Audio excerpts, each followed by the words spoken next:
Hello and welcome to my YouTube channel.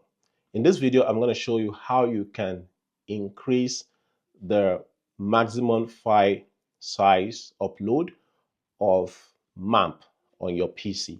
So there are times that you might want to upload a file, like for example, you want to upload a plugin or a theme on your WordPress if you are using MAMP, and it will not just upload because the file size is small. For example, in this case, if you go to media and you click on upload, it will show you 8 megabytes. So how can you do this?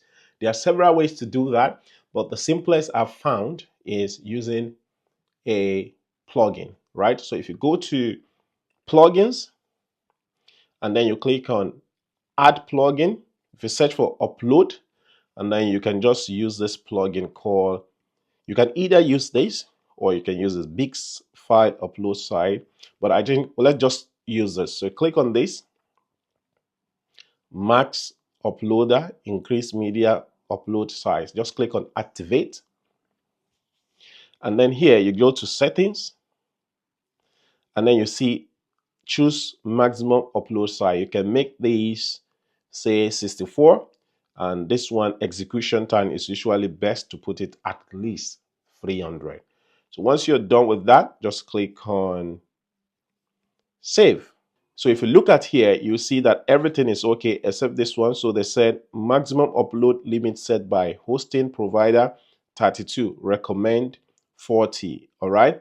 So in this case, that is just their recommendation. So I'm just going to leave it the way it is right now. So if you now go and upload your theme again, or maybe your plugin or any file you're trying to upload, you see that you'll be able to then upload it. I hope you got value from this video.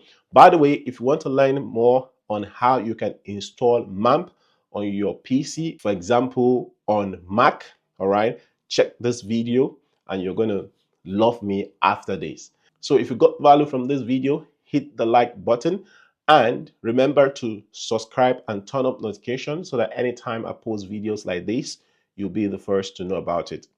One more thing, remember to share this video with someone that will benefit from it, and they're going to thank you for that.